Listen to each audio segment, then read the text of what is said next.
Everybody, welcome back to the show. I tell you what, it's been a week. I hope you're all having a good week. Lots and lots going on this week. I have been extremely busy creating tons and tons of just content and more content. I even created so much this week that there was one of them that I had created that I found that I completely had missed. And just crazy how much you can miss sometimes and do. I am back in my studio this week because it is hot as heck out at the solar shed today. The sun was bright, but it is 90 degrees in there now with the sun starting to go down here in this daylight savings time is wonderful. It is not anywhere near as dark out there as it would be at this point. So good to see everybody here tonight. I have a wonderful show program for you today. I'm going to go through a couple of the videos that have come out recently. I have gone back to the basics to start over with the basic concepts of the different components of the different solar system. And I'm just going to continue that process right up and through the different components so that everyone can kind of get an idea of what all those pieces are. And then I've got a couple of really cool things that I did this week. One of them is, and I'll kind of show you, you've got the QR code down there on the screen. And with that QR code, it will take you to, I think this will work. Let's see if that takes you to the right page here. It'll take you to this page. And this page is going to be my tool, build, system design, document, links, galore type page going forward. So on this page, and I'll tell you up front, I do have some affiliate content here, and that is basically allows me to make a little bit off of things that you buy, and I appreciate that. It allows me to continue building stuff. But the intent here is to go into what we've got going on this week with the weekly live stream. I've put all the links there, so if you're interested in what's going to be coming up there, you can scan that code, and it'll kind of give you the first couple of videos, and those are the raw videos, and we'll cut those videos up as we talk about them. I'll interrupt them. We'll talk a little bit more in detail about what I was thinking when I was doing them and all that. But what's more important here is that it goes into some of the more popular equipment from my builds, gives you links to those on where you can get them. I go into some affiliate contact information here that'll give you discount codes for Signature Solar, Amazon, lead time, and of course the infamous to-do item list. I decided to build this page yesterday, so I'm running a little bit behind on getting it done. But it is definitely going to, if I can get the right screen to move here, it is definitely going to make your life a little bit easier when you're looking for content. You can come directly to this page. I will link this in all of my videos going forward. And then if we continue down, I have basically gone into detail of all of the big systems that I build going forward, all of the systems I put together. I will try to include a link list to all of the different components. So for the 48 volt grid system that's running the solar shed, you'll see here I've got the 6000 XP, the LiPo4 batteries. I've got what I used for some panels, although I do tell you here that I used all used panels on my variation of it, but I include a couple links for new panels. I went into which are different bus bars that I used and some alternatives that you might want to consider for those bus bars. I went into different PV wiring at where you can get that. I went into battery cables and wiring for those.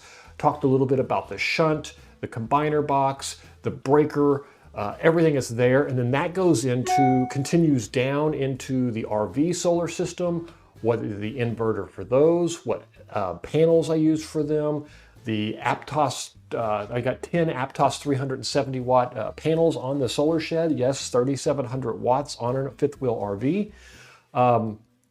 With that system though, they don't really make those, Aptos doesn't make those panels anymore. The closest thing I could find is the 550s, and those are a lot bigger panels. but the URN panels, the urn, I guess that's how they say that, those 390s, they are very close in size and everything. So they're about comparable in size. I'm not sure they're bifacials though. I go into the alternative devices like the Victron charge controller that I use for when I'm parked, where I can plug that in. Different bus bars I used, the battery bank that's in there, the different components. This is a shunt, the PV shutoffs and all that kind of stuff. And as I find things that are missing from these lists, I will include them. And as I build new systems, I will include them also. The next one that you'll see here on the list is the coffee trailer build. This is the build that's coming up. That first line there actually says EG4 300 EHV. It should be 3000 EHV, and there's going to be 2 of those in parallel. So this will be a 6,000 watt system. Be a great for, I'm going to use it for a fully off-grid coffee trailer where I can go, my wife can park her coffee trailer, she can operate all day long. It'll have approximately 16 kilowatt hours of battery power with 6,000 watts, which will replace the generator that she normally uses. Figuring the cost of 15 kilowatts coming out of a generator is significantly more than 15 kilowatts coming out of a house. Payback is actually going to be pretty quick. Although I only use about 15 to 20 kilowatts when I'm out in the coffee trailer a day, the problem is that you use about $15 to $20 in gas. So the equivalent of that is, 100, 150 kilowatt hours of a home usage. So it'll pay itself off quite quickly. I'm going to have a battery bank here, and I haven't really decided. I listed the EG4 batteries, but to be honest with you, I'm not sure if that's what I'm going to do, or if I'm going to take a couple of the 280 volt, 12 volt batteries and put them in parallel. It'll be close to the same size, but it will give me the ability to pick them up and put them in the solar shed when we're not out in the coffee trailer, and to put them in the trailer when we are. So I may use them as double up for them as when we go out in the RV, use them there also. So if I find a way to do that, I haven't really decided how I want to do that yet, but I'll figure out something and I'll update this when I get there. Components on this one is the Victron 150/30 charger, the mini DC breaker shutoff, because this one only has 2 Aptos panels on the roof. When I built the RV, I put the remaining 2 of the 12 on this one. And then I put the alternative of the URN on here also. Then I've also got a new system that I've got coming out, and a video coming out here in a few days, maybe a week or 2. It will be all about a very small 12 volt system that's portable, mounts on a little board that's probably no more than 15 inches by 8 inches, plugs right into a battery. You can pick it up, carry it wherever you want. It's got portable MC4 connections on it. You can plug it right in. And then I do have on the way, I've got a couple companies that have donated some portable panels that I'm going to show you guys and test for you guys on that also. So I'll include whatever I end up with that on that build out here also. Then I go into some batteries that I recommend, different ones that I've know would work for different purposes or particularly good deals. I put them on here. This continues down into inverters that I recommend and links to all of those. And then a bunch of different tools. I've had a lot of people ask me about the different tools that I'm using, from the hydraulic clamping tools to what cable cutters I use, to what torque wrenches I've been using, the multimeter, the MC4 crimpers, the wire strippers, and just generic tools. So I include a section here for that, and as I go through and find different tools that I like and that I'm using, I'll give you guys the link here too, and you'll see this in all the up and coming videos that are coming up.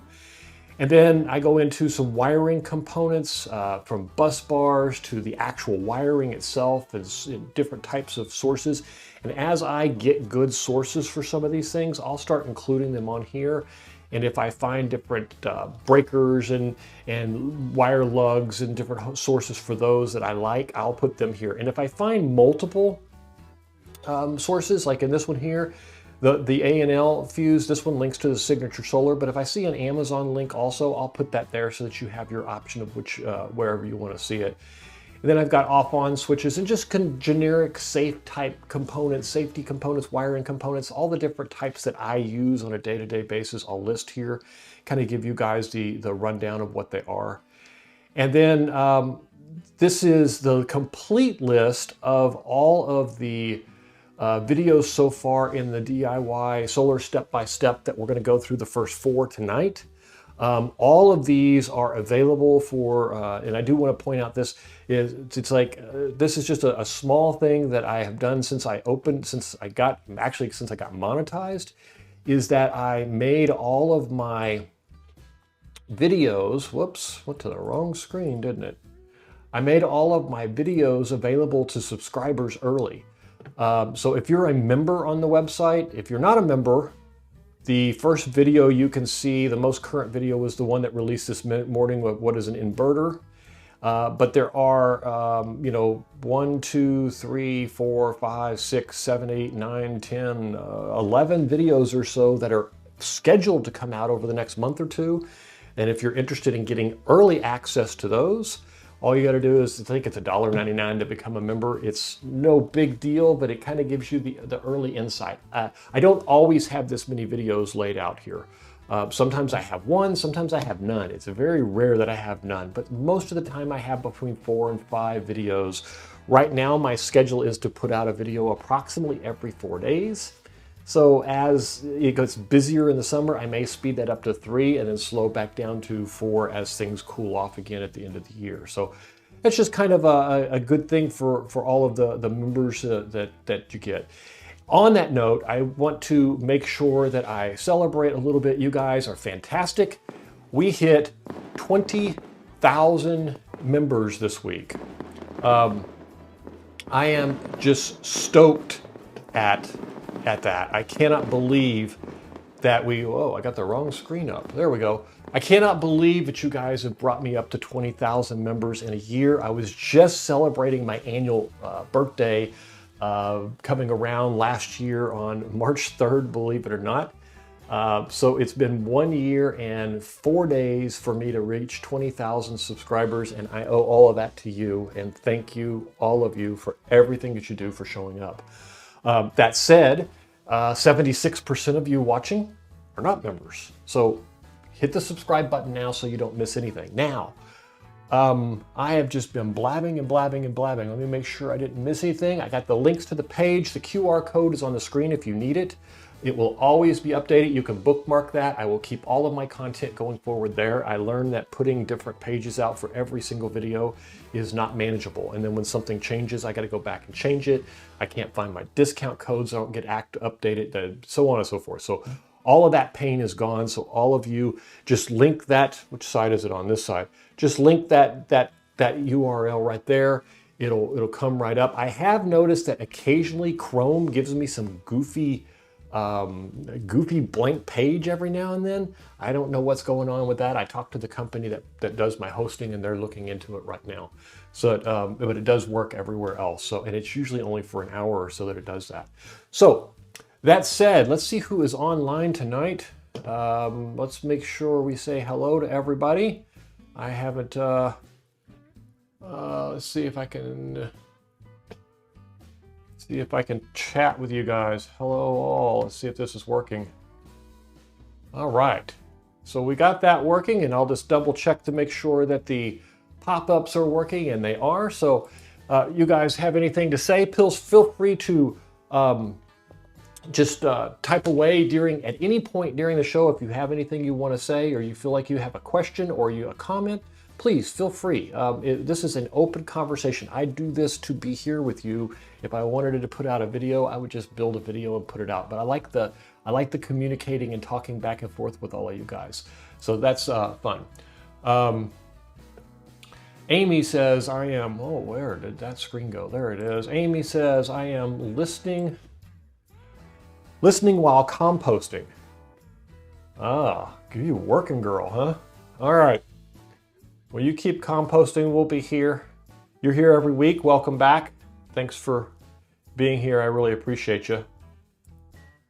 And I am going to, I think what I will do is I will start us off with the first video. I'll tell you the history behind this is I was sitting here the other day, I don't know, it was probably about 3 weeks ago.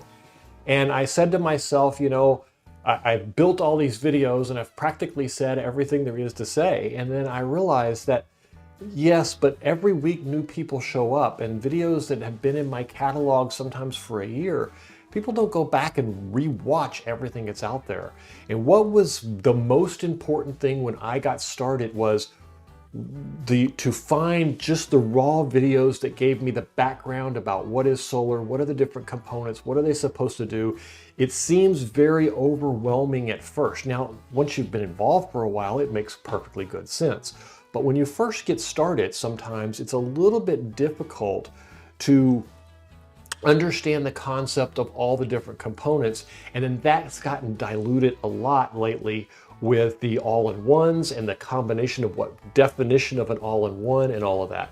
So I decided to start this series with 4 videos on the basic 4 pieces of a solar system. And as we all know, those 4 pieces are the ones that I've got the 4 main videos here coming out on. I think I can show you that if I can. Yeah, so it's going to be what is a battery, what are solar panels, what does a charge controller do, and what is an inverter. So I want to start with what is a battery tonight, and we'll watch that.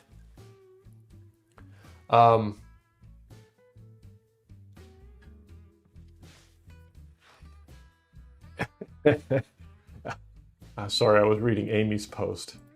Amy is, whoops, gotta take you off that screen if I'm gonna do that, don't I?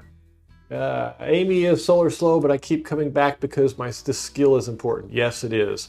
And I don't think you're slow. You ask a lot of good questions every week. So I don't think that's true, but you're just being modest, but we'll let it slide this time, Amy. So what I'm going to do is I'm going to get us started with the first video in the series here.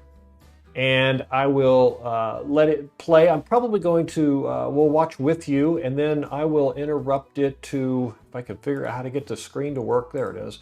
I'll interrupt it to have commentary and stuff, and please, if you see something that you want more details about or feel like is important to talk about, please just comment in line as you're doing it, and I will make sure I answer it and talk about it as also.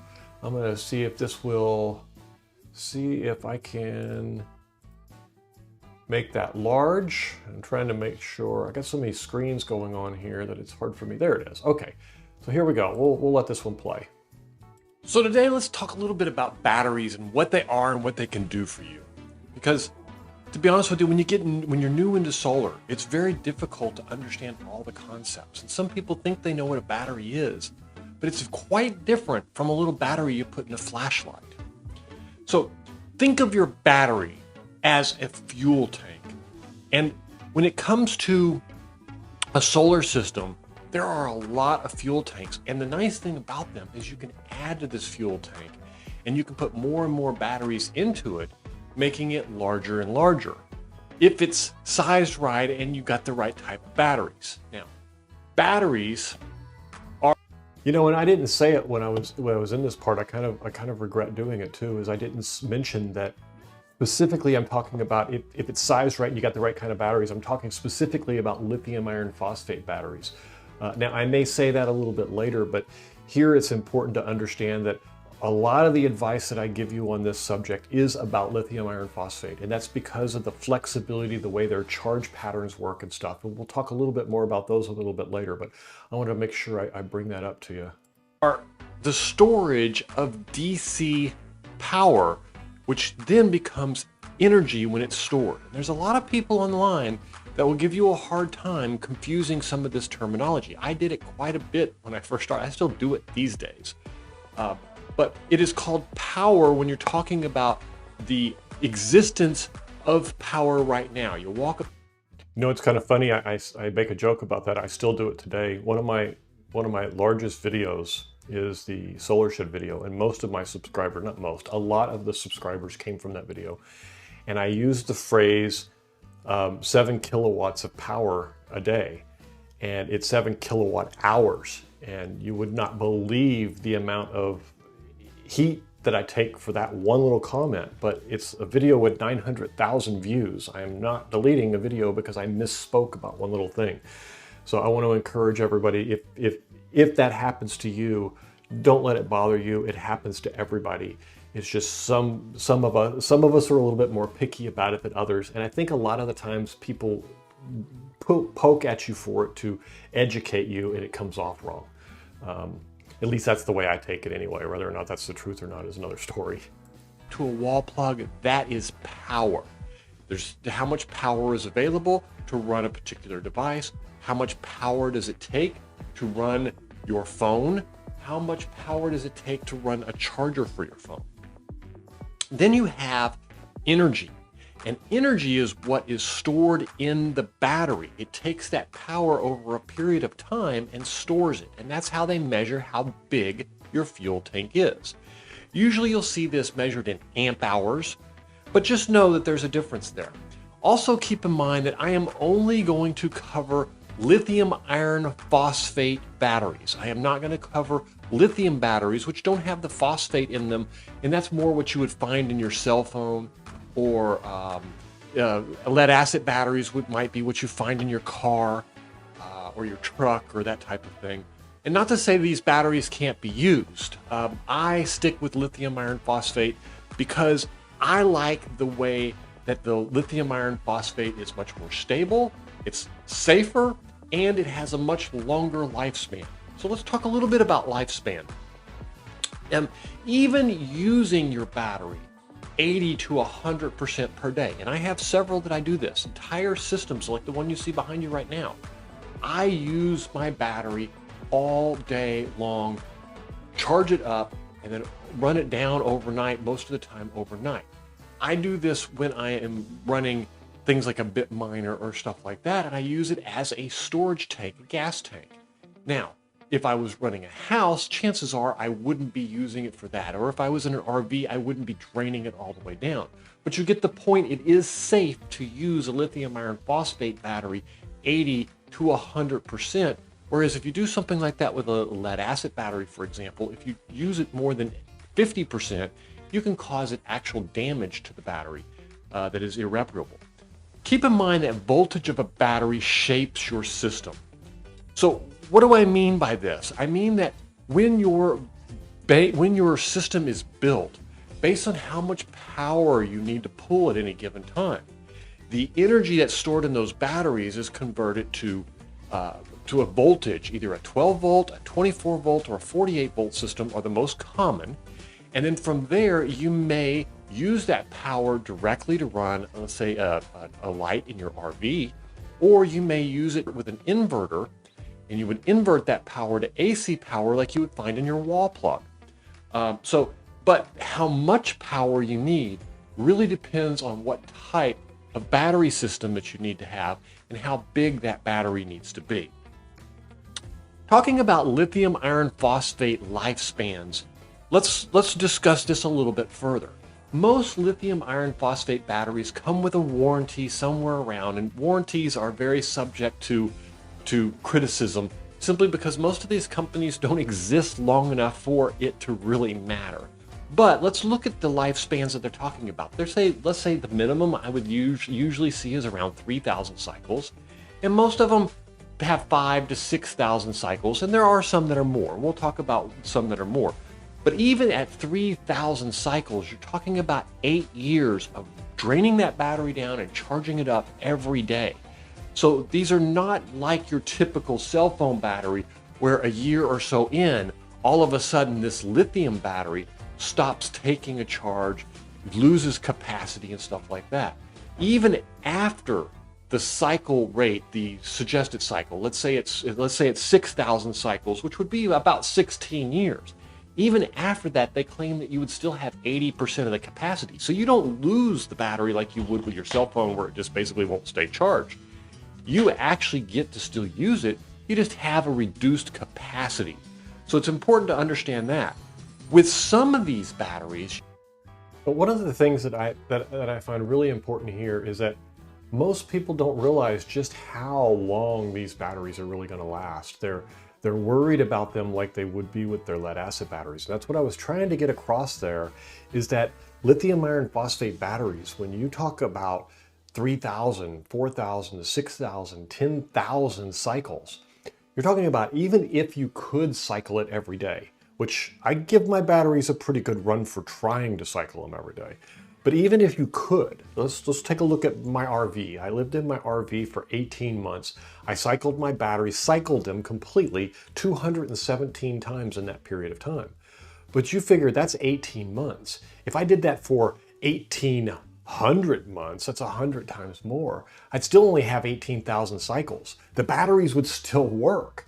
So the amazing part here is that a lot of these batteries are going to be around still functioning long after we're gone, unless of course maybe they're got one of the battle-born batteries. Unfortunately, with their problems, they might not be here that long. I also was pointing out that it's really important to understand a lot of these companies, people are overly watching the brands of the batteries, and they're paying such close attention to which brand is it and so on and so forth.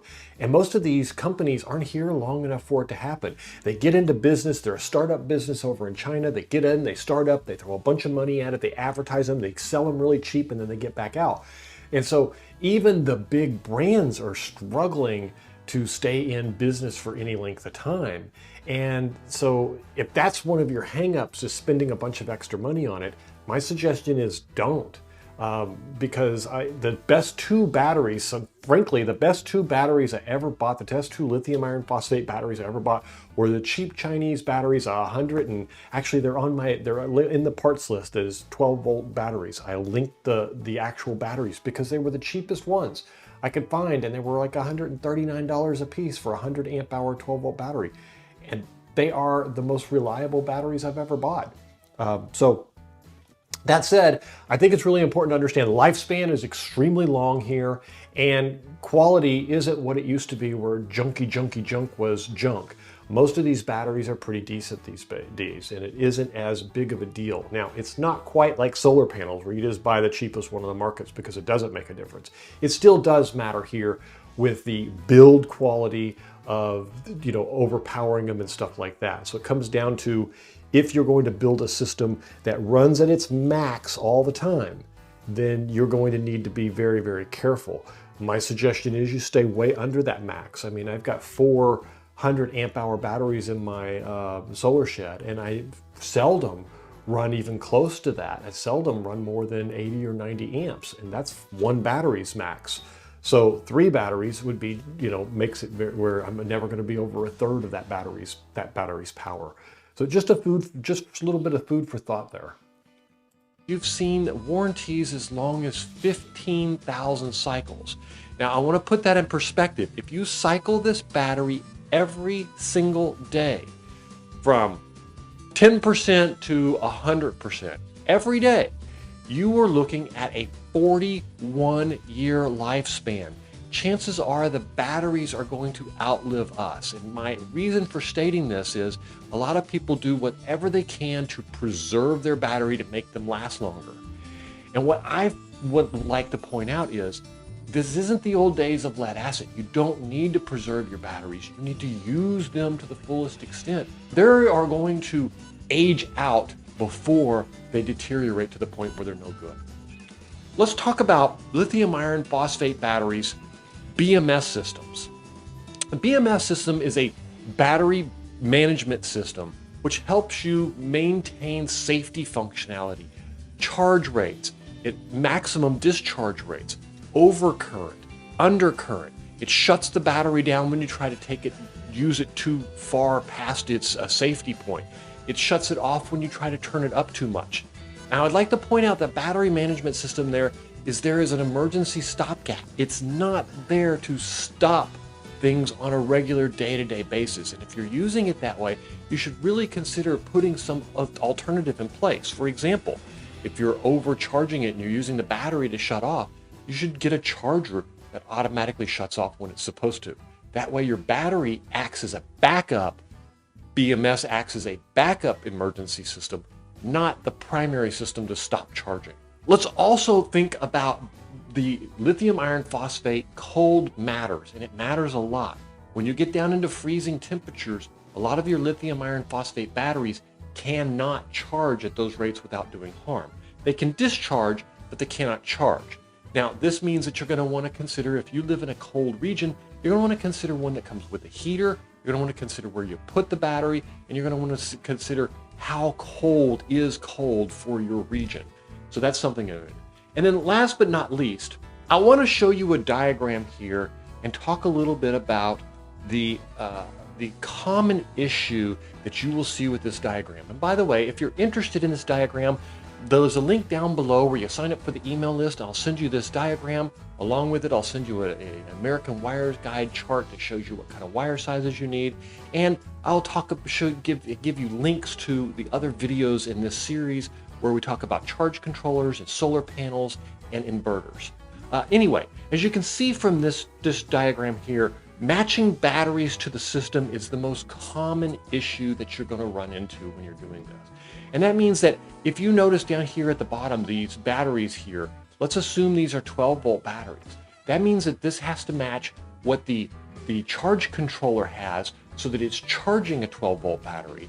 And it needs to match what is on the inverter over here so that your inverter is using the power from 12 volts and converting it to, or inverting it into 120 volts. It's very important, and this is why it's so important to start with understanding your usage so that you know what size battery you're looking for. I hope this video has done you some good. Again, if you're interested in looking at some diagrams and understanding how to build a solar system, make sure you subscribe to the channel. I got 4 videos in the first phase of this, which are going to be based around batteries, charge controllers, solar panels, and inverters. And then we'll move into phase 2, where we'll go into more in-depth things like fuses. All right. So the one thing the big thing that's important about that end piece there is that cold weather does matter. And this is one of the things that a lot of people, you don't get just how important it is until it's too late. And this is where a bit of lithium iron, well, not lithium iron phosphate, where lead acid and some of the other battery types can outperform lithium iron phosphate. We're talking about in really bad cold weather, and I mean under 0 degrees Fahrenheit, -4 Celsius, that type of thing is where you're really looking at these batteries starting to not be able to properly charge or causing damage if you do charge them, or things like that. So that part of it is absolutely important that all of you understand that they come with, a lot of them come now with heaters. Now understand the heater is basically a miniature heating pad that's either built into the battery, but the battery supplies the heat for that heating pad. So if you're looking to build a large solar shed or a power station that's outside of your house or even in your house, chances are you could find a more efficient way, if you have a lot of batteries, to keep those batteries warm. Now, you don't have to keep them cool. I mean, they are warm. They don't need to be 80 degrees. They just need to be, up in the 40 degree Fahrenheit, or what is that, 10 degrees Celsius, something like that. So we're not talking about they need to be, super warm. As a matter of fact, down in the 40 to 60 degrees is the best place for them. But that's kind of the thing about batteries. And just looking at the list of comments here from, or not comments, of the list of the description of the video. Sorry, make sure I didn't miss anything. I thought there was another thing I wanted to talk. Oh, the BMS. I do want to talk a little bit about the BMS and emphasize a little bit how important it is to understand that a lot of people use this BMS as their not their safety net. They use it as the defense against making mistakes. And the way I look at it is, the BMS is a safety device that's there as a last resort. You don't have those big, you know, if you're in the elevator and an elevator drops, they have these big metal clamps that shoot out and catch the metal frame on the way down and keep the elevator from falling. But they don't use them every time the elevator stops. And that's the way you should think of the BMS. You don't want to use that safety feature every single time the elevator stops. It's hard on the MOSFETs, which are the switches that turn the power off and turn the power on. It's hard on the BMS, and it's also hard on those clamps inside that elevator shaft. So make sure when you're thinking about the batteries, devise your system to where there is another way for it to be shut off properly, another way to prevent it from happening. If you're looking for overcharge, put the right fuses in. If you're looking for over voltage, put the right alert systems and warning systems on there. Do the things you need to do for your system to make it safe in that sense. And that isn't always practiced by us people who build things online, because we're interested in showing you the basic components to get it. And sometimes those pieces get left out, but it's really important for you to think about, okay, what is protecting this wire? How is this wire going to remain safe and it never, ever melt or get destroyed? And that would be your fuse or your breaker. And that's what you need to start thinking about when you're building your system. And that's why in batteries is one of those very important element of that, because if you have multiple batteries feeding a bus bar and then the bus bar feeding an inverter, more power may be going through that to the inverter than any one battery can actually put out. Now, if all of the batteries, let's say you had 2 batteries and each battery could put out 100 amps and the inverter is pulling 180 amps and one of those batteries shuts down, what happens to the other battery that's now have 180 amps being pulled from it? If it's properly fused independently, it should pop its fuse and it would shut down also, thus saving the wire that goes to that battery and saving the battery itself from being over voltage and being pulled. So those are the type of things you want to think about. And I just want to stress that out. I don't think I went into it as quite as good a detail as I could have here. I do want to go back and look at the comments and see who's, we do got one comment there from Amy. It says, are batteries in the northern climates better inside? Where am I? Is my screen showing the right thing? No. Let's try it this way. Batteries in the northern climates are better inside or outside with a cold weather heat trace. To be honest with you, everything's always better inside. Weather is hard on equipment, but a lot of your batteries are designed to be outside. If you look at the QR code and take a look at some of the outside batteries, you'll see that those outside batteries are made to be mounted outside your house. They're supposed to be resistant to the weather. They're supposed to be resistant to the sun, and they're supposed to manage the heat and the cold properly, but you'll have to look at the specs of each one to determine how cold is cold for those batteries. Whereas the lithium iron phosphate with no protection may be, you can bring it down to 0 and still charge. Whereas the one that's made to be outside could possibly be that it can handle, -20 or something, because it still has to be able to pull that temperature up and hold it into a safe zone.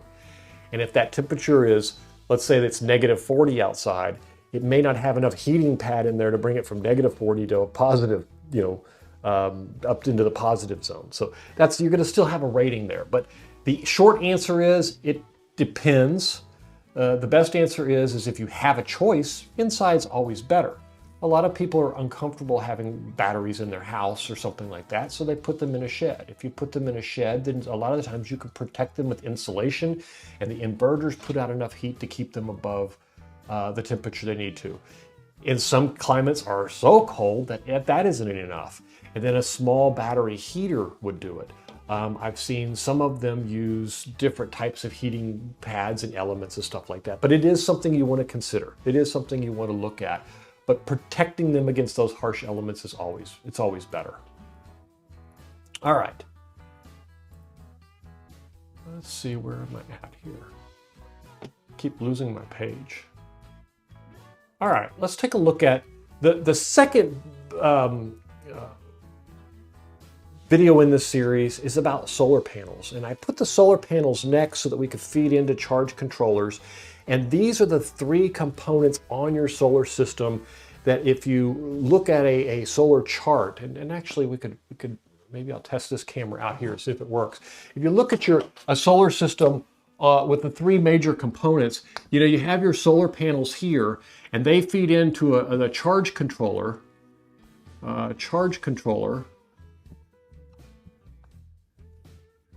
And those go down and connect to the batteries.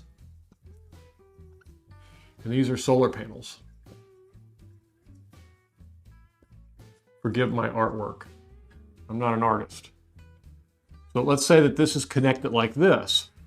What a lot of people don't understand is this entire part of your solar system is 100% DC power.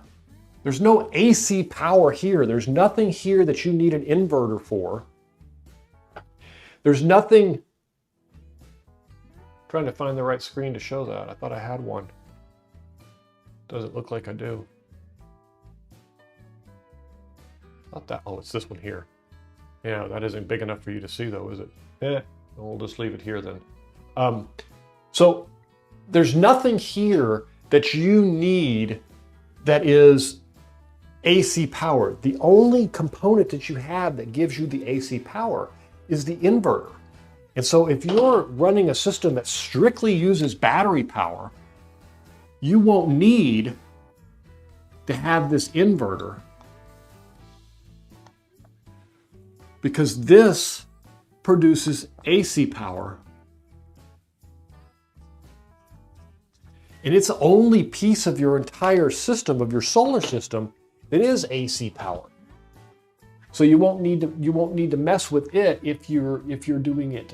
If you're doing a system where you're just using DC lights for like an RV, or if you're running a DC refrigerator, or if you're running any DC components only, and you don't have those standard wall outlet 220 or 110 volt outlets, then you can do it that way, and that'll allow you to save a lot in power losses, because the conversions from all of these different pieces of equipment also has losses and idle consumption, meaning the cost of just having them on and running. These devices don't run without using power themselves. So then you have to worry about that. So hopefully, I don't remember where I was getting at, but obviously that's the overview of what we're going at there. So next video I want to do is the solar panels. So we're going to go into the solar panels at this point.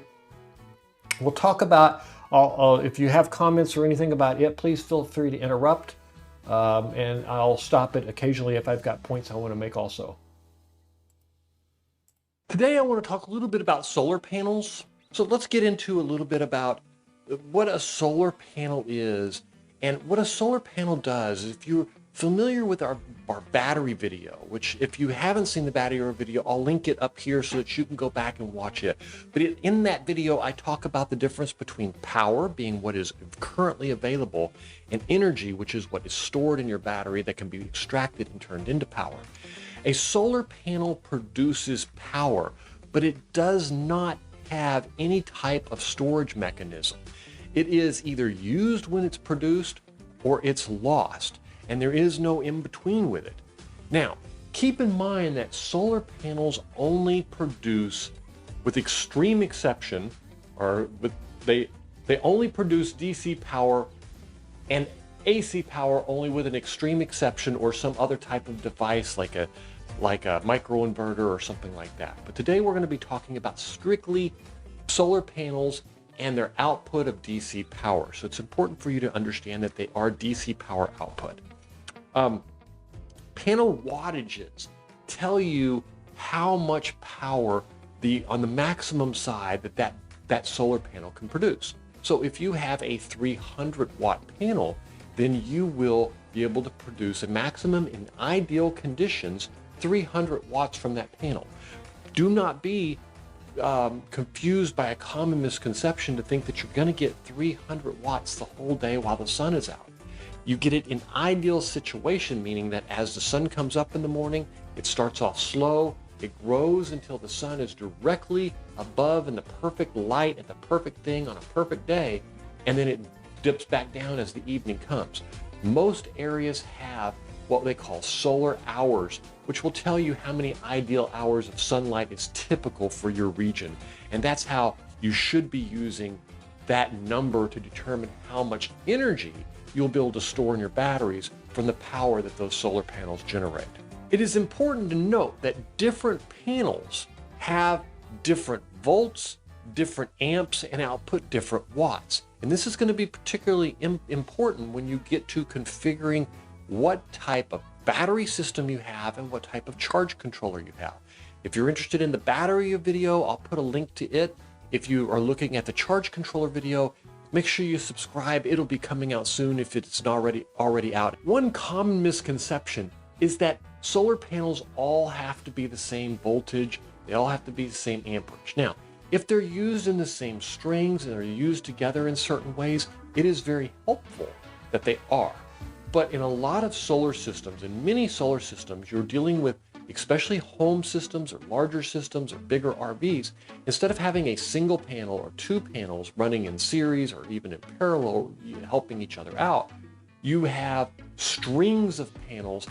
They all run through different charge controllers, allowing you to have different size panels in different areas doing different things and being purchased at different times. Even panels run together through a single controller can be of different sizes if things are hooked up correct. So please don't.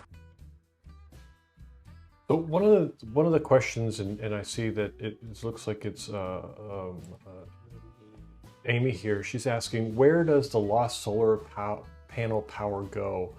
The law of conservation of energy. So to be very clear here, a solar panel is measured by a certain amount of light and a certain brightness directly on. Now, only during the right time of day with the right amount of light are you going to get that maximum performance. In other words, it's like saying, how fast does that car go? Well, that car can go 120 miles an hour. Well, how much power can that solar panel generate? Well, it can generate 120 watts. Does that mean that as soon as you get in the car and you touch the gas pedal, you shoot off at 120 miles an hour? No.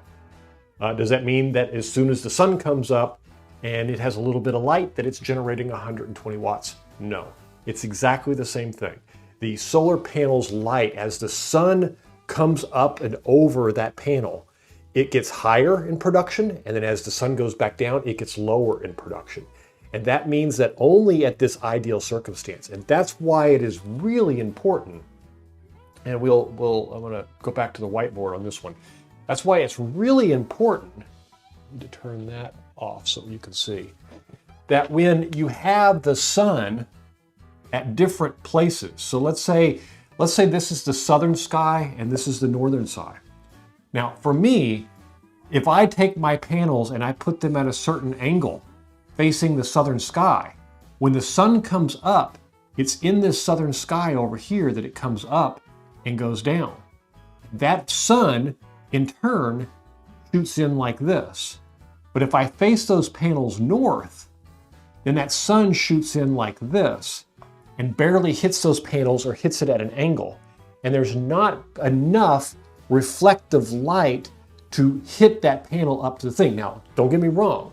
More modern day panels, you'll know that some of them are used to be really glossy glass, and it would reflect some of that light, and that light would come down here and it would bounce off this panel and shoot off. Now they've got it to where it diffuses a lot of that light and it's much, much better. But it's still not going to be perfect unless those solar rays are hitting that panel directly straight on. So your best case is to, and I'll go in and I'll explain this in the video coming up, but they have what they call solar hours, which is the number of average hours a day that you do get the equivalent of ideal power coming in for that day. Here in my area, I think it's like 5 hours and 30 minutes or something like that. 5.5 hours in here in Florida, maybe 5 hours, something like that. But that means that I could say if I get 100, if I have 100-watt power, that I could count on about 500 hours of power in a single day. That means if I have 1,000 watts of solar panels, I should get about 1,000 watt hours of power. That doesn't mean that I'm going to get 1,000 watts out of them for 5 hours straight. I may get, you know, a little bit gradually going up and a little bit gradually going down, and it may take 10 hours of my day to get to that 5. But all those low edges all piled up on top give me a full 100% for that 5 hours. So hopefully that made sense. If not, please let me know, and we'll come back and I'll try to make it more clear. Where did my screen go? Fall for that misconception. Panels degrade very slowly. Traditionally, it looks like it's about between 0.5 to 1% per year, meaning that over a period of 20 years, you have somewhere between 10 and 20% degradation of a panel that's typical. Now, that does not mean that sometimes you may have to replace a connector on one, or you may have a diode burnout, or you may have some other things. I'm talking about the actual panel itself. Degradation is usually between 10 to 20% in a 20-year period, which means that they're relatively low.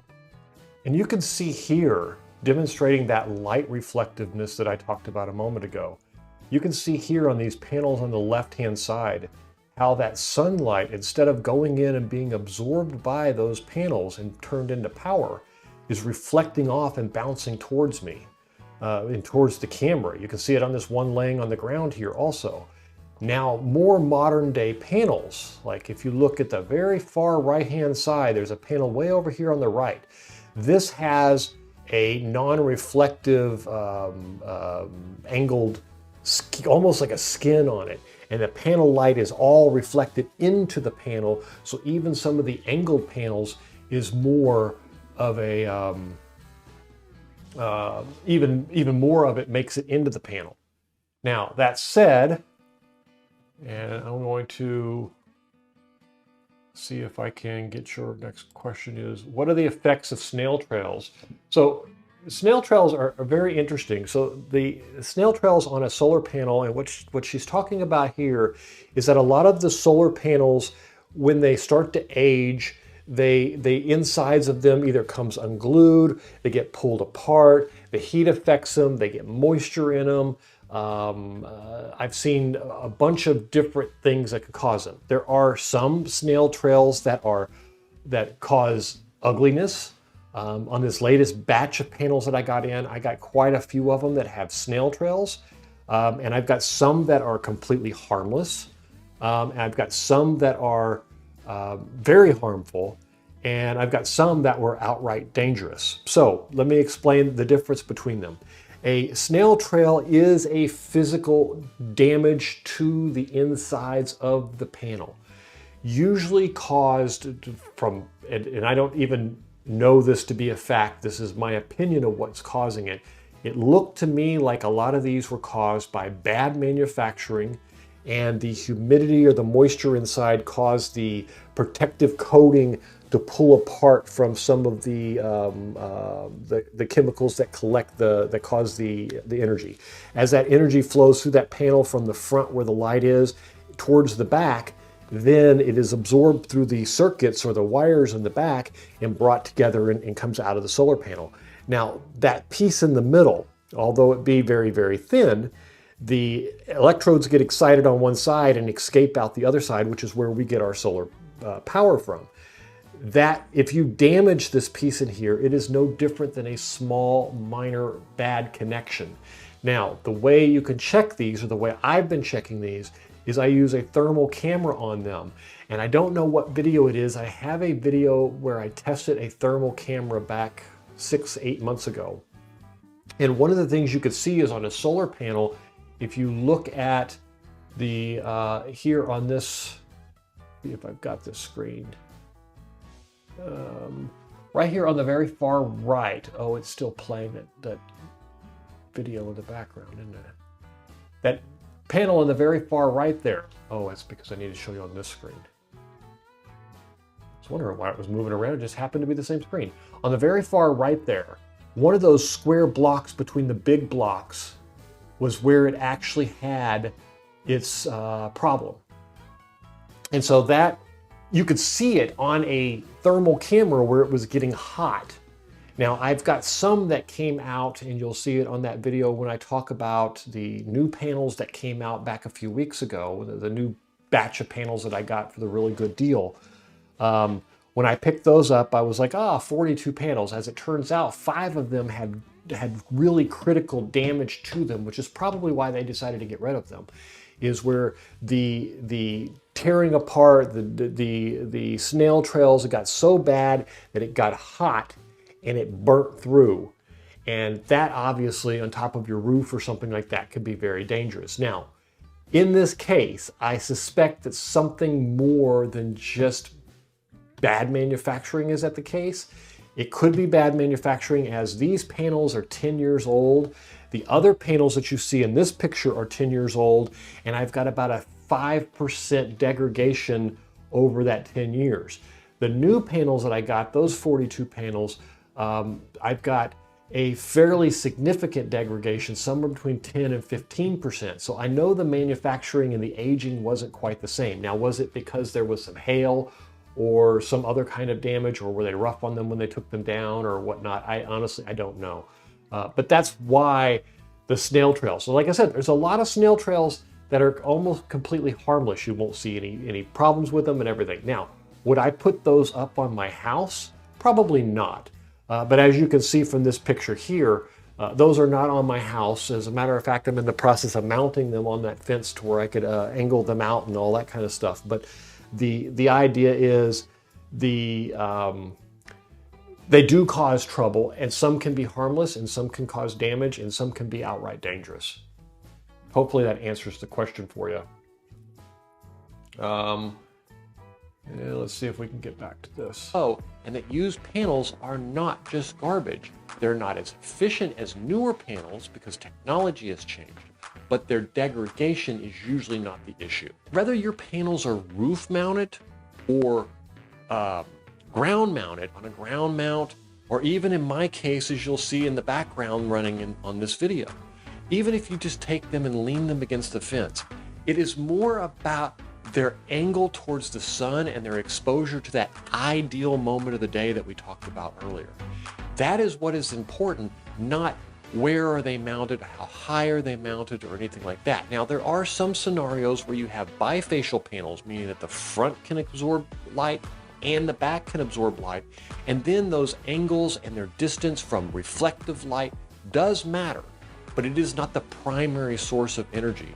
So please keep in mind that roof mount, ground mount, leaning against the fence, so on and so forth, the heat that they dissipate does matter, but their location does not. In a lot of cases, I hear that more panels. And I went into this a little bit in detail here because the one thing I get from people all the time is, well, you would be better off if you mounted those panels on your roof, or you would be better off if you mounted those panels on a rack, or you'd be better off. And I wanted to point out the point that we talked about earlier, just as we talked about it up here in this chart here. It's this angle of light that matters, that the direct sunlight, and the more the direct sunlight you can get, the better. You can also even buy devices that track the sun, and they make two different kinds. They have single axle ones, which basically just say, be here at sunrise and shift to here by sunset. And then you set this angle automatically, and it just tracks across the sky for you and points towards the sun as closely as possible. Then they have automatic ones that has two axles. It determines left, right, and up, down, and it basically detects where the bright light is in the sky and follows it. They can significantly increase your production. For those of us that are having problems with space, they're very viable. They're expensive, and they're probably not worth it for most of us to go to that extreme. But that type of solar panel, that kind of device to make the solar panels you have produce more power, is a viable solution. But for me, I'm playing around. I like to move things around. I like to reset them. I like to unplug them. I like to test the series panels here, parallel panels here, series and parallels here, and play around with them and do that. Even on the solar shed, when I was building the original solar shed, if you remember, I put out 3 or 4 videos of 3 in parallel, 4 in series, 4 in series, 3 in parallel, 2 in series, 4 in parallel. I did multiple videos like that, playing with the panels to find out exactly what did work the best, because sometimes the quote unquote professionals get it wrong. And they assume that everybody can put your panels in the perfect place at the perfect angle, and that they want to spend $300 for a mount to set these panels on, and they want to do this and that. And for me, that's yeah, okay, in the perfect world, I would do that. On my house, I have a nice solar system with 31 415 watt panels. They're professionally mounted, they're got professional brackets and stuff like that. But in my backyard, when I'm building a solar system for fun, to collect, to be here when a hurricane hits, and to make sure I have a backup plan, and to run a bit miner, for fun to generate, then I don't want to worry about it then. I want to play around a little bit, and not everyone has that room. When I built the original solar shed, I didn't have room to put those panels anywhere else. It was either put them on the shed or don't have them. Well, that's an easy choice for me. Not having them wasn't an option. Now, I'm no longer there, and I have plenty of fence room to put up as many panels as I want. And as it stands today, I can generate 35, 40 kilowatt hours a day with my temporary panels. But that doesn't stop me from playing with what angles work better. Perfect example of this is there's a big argument going on about vertical mounted panels. And one of the things that I said in some previous videos is vertical mount panels can be very good. And what I was referring to is they could be good compared to nothing. No, they're not going to be good to the perfectly mounted panel that points straight to the sun. Of course not. The panels are made to be measured that way. They're not going to be better than the ideal circumstances. But what they can do is they can give you power in the winter when there's a lot of snow outside and your flat panels won't catch any. They can give you a ability to mount them on fences, gates, people in Europe now, the panels are so cheap. In some cases, the used panels are so cheap, they're using them for fence planks, because the panels are cheaper than the fence itself, than the wood to make the fence. So that's kind of where I am with that. So let's get back to the video for a little while here. Panels is always better, and that isn't necessarily always true. So let's take, for example, the case where you have 1,000 watts of usage in your solar system in your RV, and all you can use at one point is to run a coffee pot, which runs at 1,000 watts, and that's all you're going to use. To have more output than 1,000 watts at any given time would not do your particular system any good if you don't have a way to store all of that power. So if you're waking up in the morning and your solar system is charging by 9 o'clock and you've got 5,000 watts of power, but the most you can ever use is 1,000 at one point, you have a very quick recovery time, but you don't technically have any use of that excessive 4,000 watts of power at any time. If your charge controller can't handle that amount of excess power, then that power also goes to waste. So not always, in every case, is more panels a good thing. In a lot of cases it is, but not always is it a good thing. It needs to be balanced between charging, usage, and how many you have, and the other equipment needs to match it to make it work that way. Panels can... So the question is, are bifacial panels more suitable for vertical mount? And the answer is, the whole purpose between bifacial panels is that the reflective light can hit the back of the panels and you can get more power out of them. There are some other things, and I'll tell you a few of the ones that I've ran into. But so the idea is if you're building a porch, and you're going to put panels on the porch, and you're going to use the solar panels as the roof cover for the porch, then by all means use bifacial panels, because then the reflective light from underneath the panels will bounce up and hit them. If you're mounting your panels on a rack outside, and you want, if you're putting white rock or concrete around them, then by all means use bifacial panels, because you're going to get more out of them than what it is. If you have a limit to how many panels you can get in and looking for as much power as you can possibly get, then by all means do it. In my case, I bought the bifacial panels to go on the RV for one reason. They were lighter.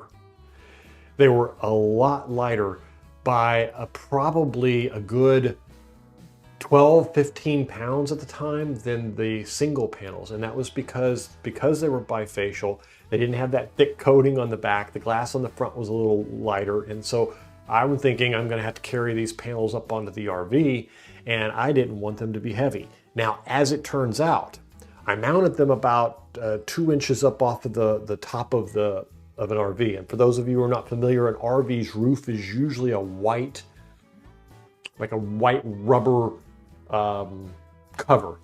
It's pure white. And I put them on clamps and then screwed the clamps into the top of the roof.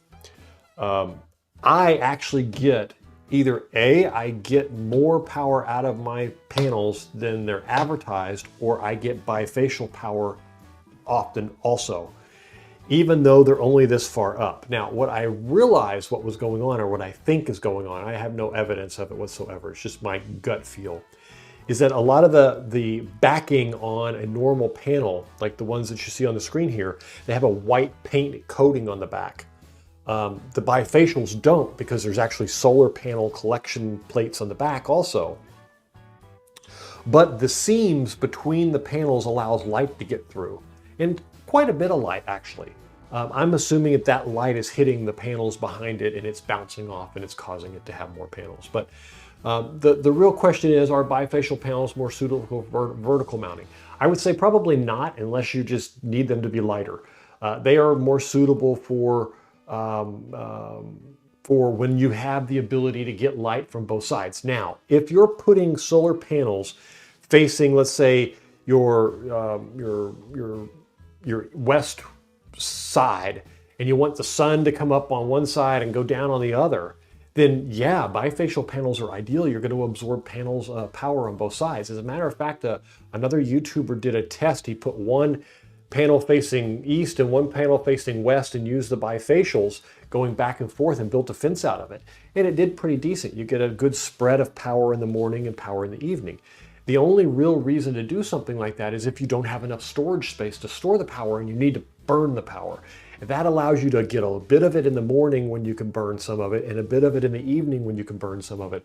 Otherwise, if you have enough batteries to store all that power in just the morning or just the evening, then that doesn't make much difference one way or another.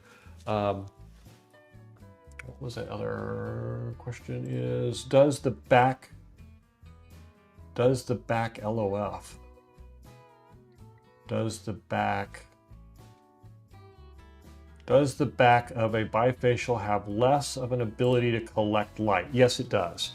In most cases, let's say I think my 370 watt panels are for the front, and then you have an opportunity for 10 to 15% more on the back. So they are degraded a little bit. I don't know if it makes sense for them cost-wise to build one that works as good on the back as it does on the front.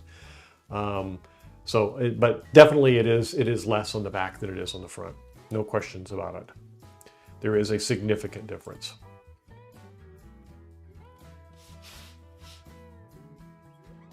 Be the cheapest part of your solar system sometimes. Now, it worked that way.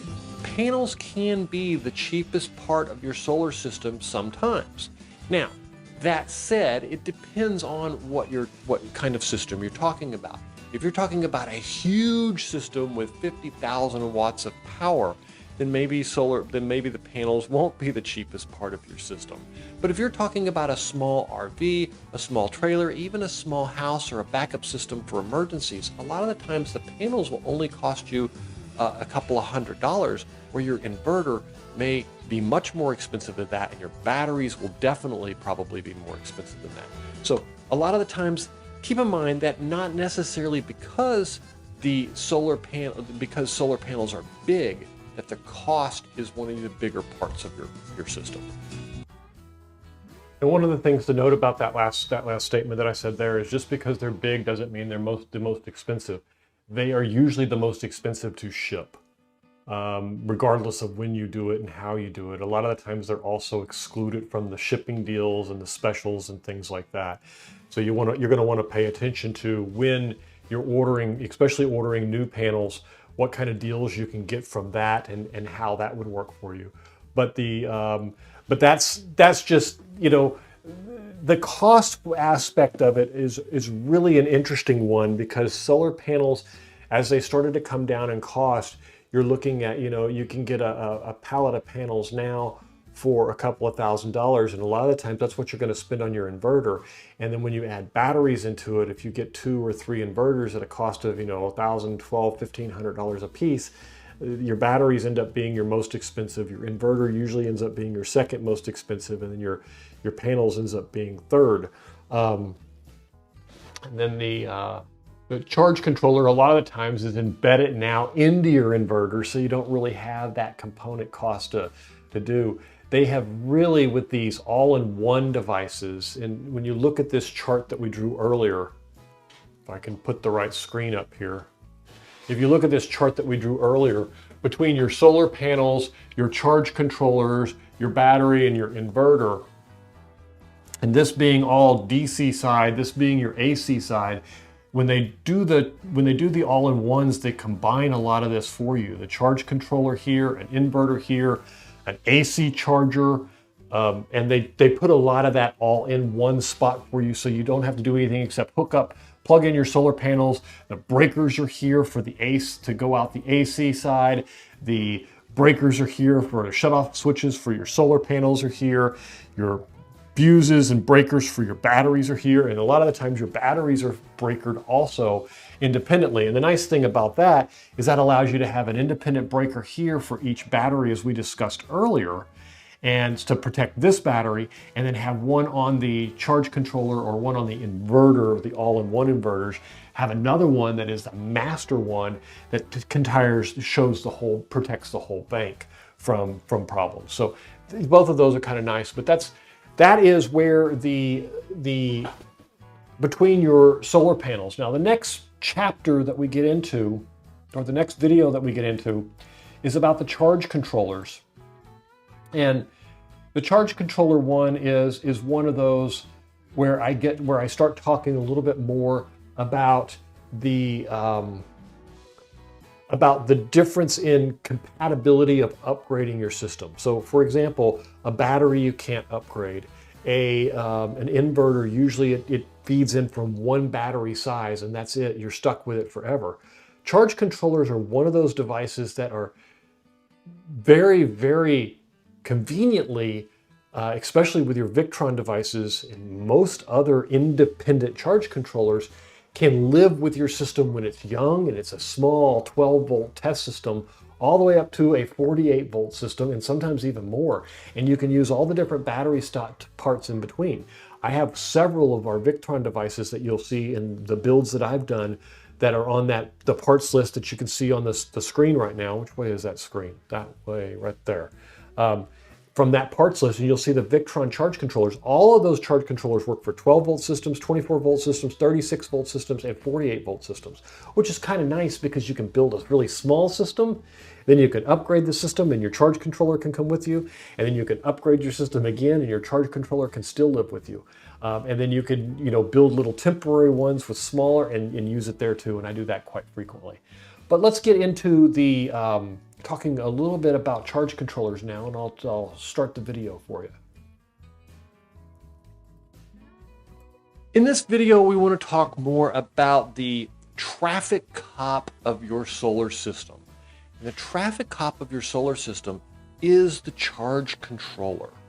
What the charge controller does is it takes the power that comes from your solar panels and converts that to the appropriate voltage for your battery system and allows your batteries to absorb that and store it as energy for later consumption.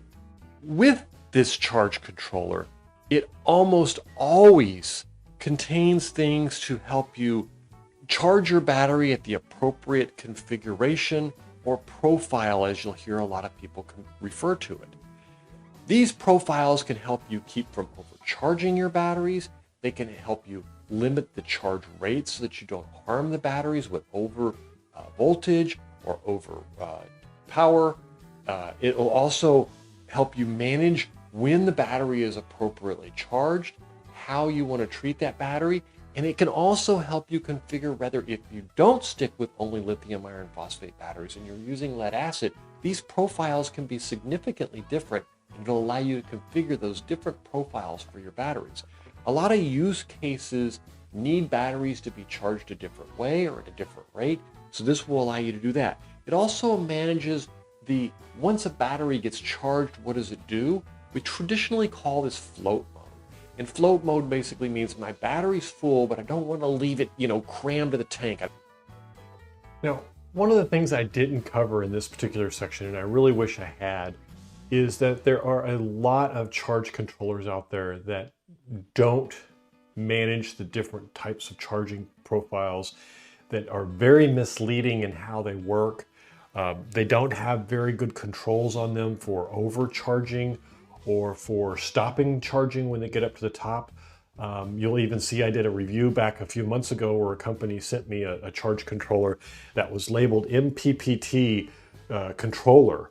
And as it turns out, the company's name was MPPT. The charge controller was not an MPPT, and it was for a lot of people thinking they had an MPPT, it could do some serious damage to your battery. So be very careful when you're looking at a lot of these charge controllers.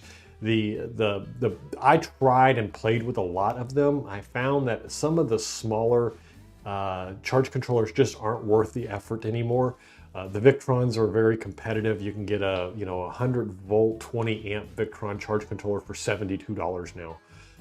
And I've just learned that some of them it's just not worth playing with some of these little ones. Now, when you start getting into some of the bigger chargers, the prices can get a little bit crazy. My 250 100 Victron, I think, was $750. So it is very expensive.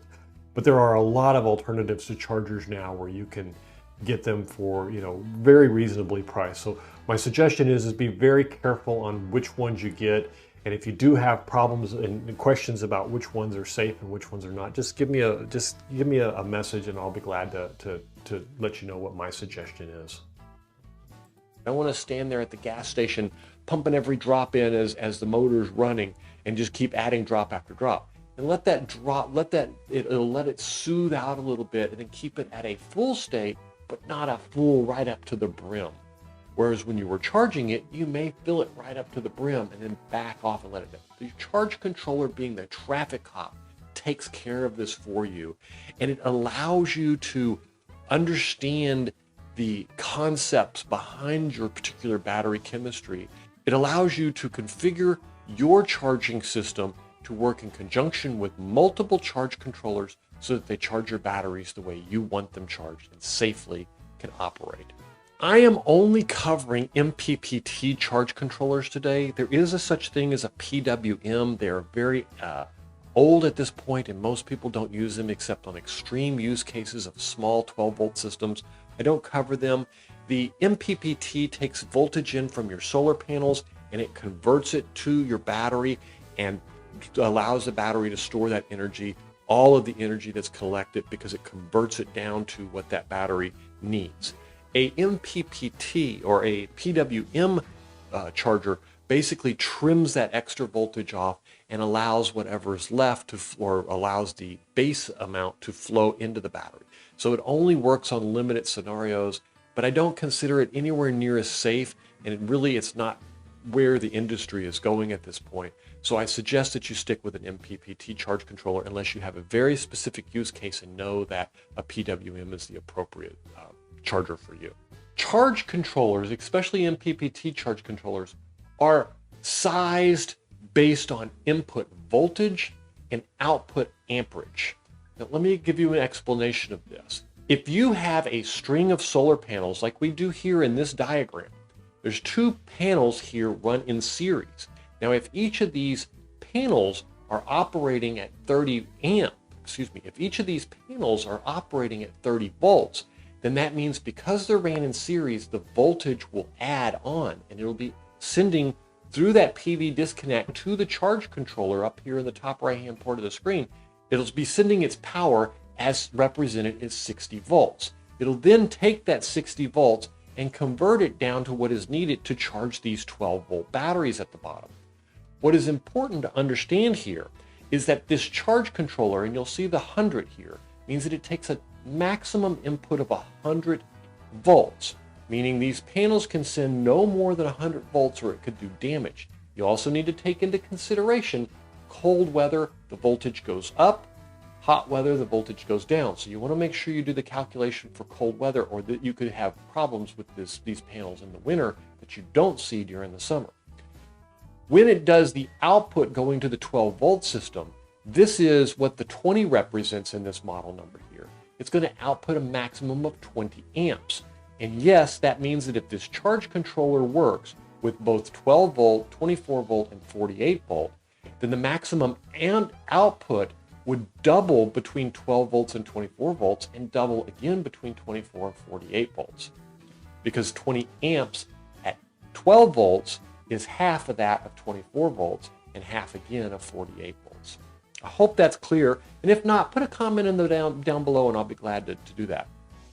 Also, if you enjoy this type of video, please make sure. All right. So that is charge controllers, and I'm not sure there's any aspect of that that I didn't cover pretty well.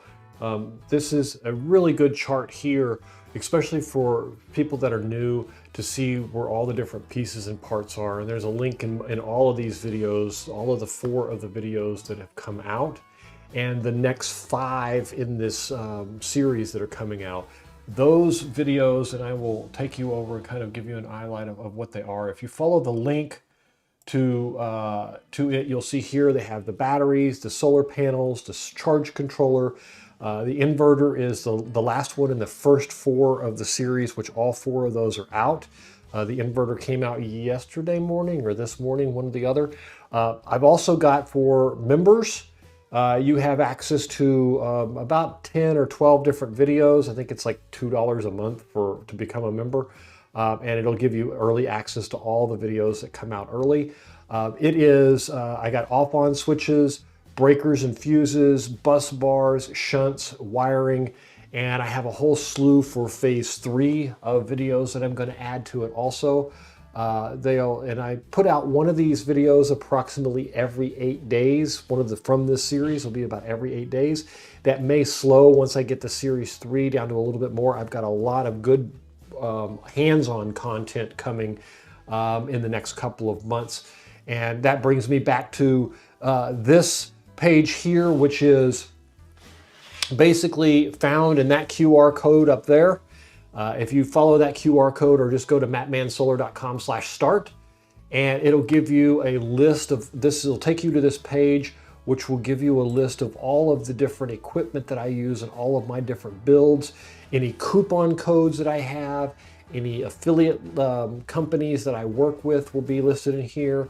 And you can see that usually I'll put something in here about this week's live stream and what we're going to cover there. And then in this case, I went through and talked about the most popular equipment from all of my builds, from the 6000 XP to the battery bank to the lead time batteries. I've got a coupon code for lead time. Anything from Solar Assistant, there's a coupon code here. Going on to complete solar system builds, the 48 volt system and the solar shed is currently listed here. The RV solar system, I will be traveling here in a few weeks, going to Texas.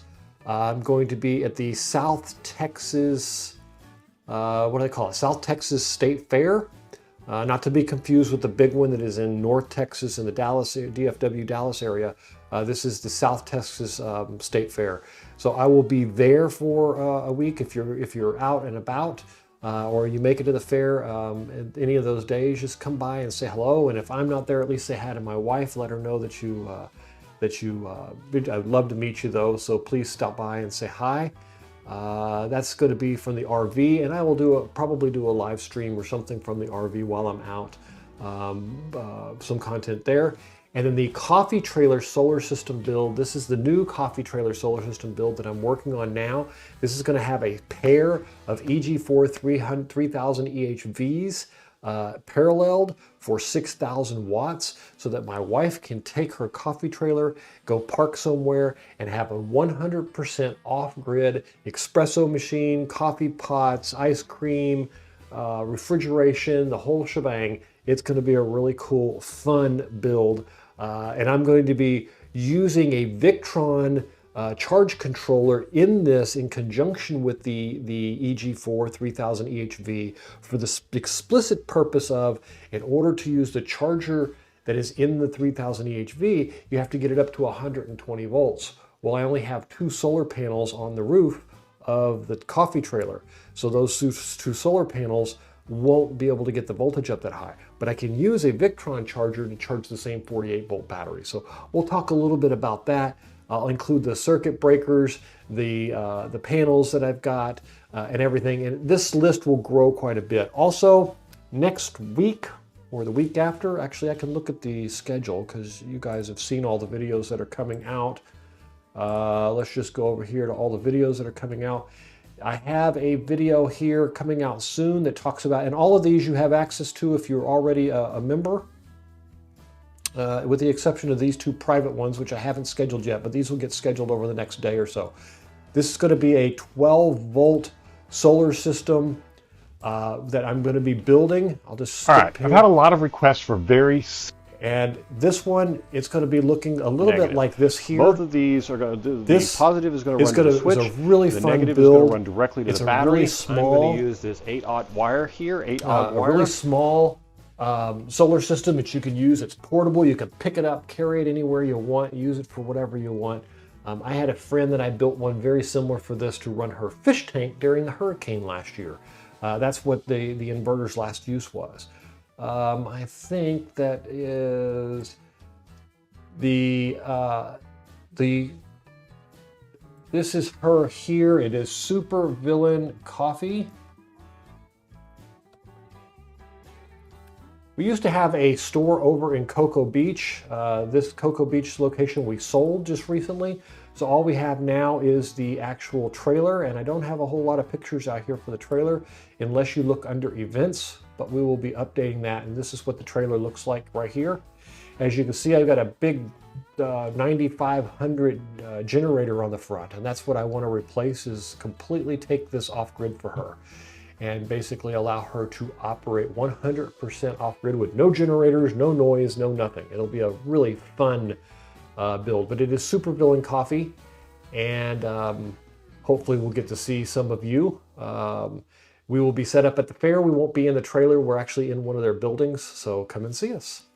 Anyway, I think that's all I have for this week. If I missed anything, or if you want to get the free diagram, you can find it. I think it's on that page. If it's not, I will add it to that page before today. If it isn't there, it's at the bottom of, it's inside all of the videos. If you just scroll down, you can find right here. Matter of fact, let me just grab that link real quick and post it for you just in case I can't find it.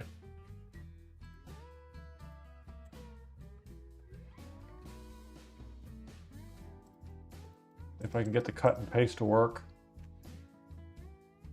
Use an IBM computer all day, and then I switched to my my Mac, and I can't get anything to cut and paste the way I want it to anymore. Copy this. Like a child talking to myself here. Paste it here, and I'll highlight it there for you guys. So there's the subscription for the free diagram. Hopefully that'll help you guys.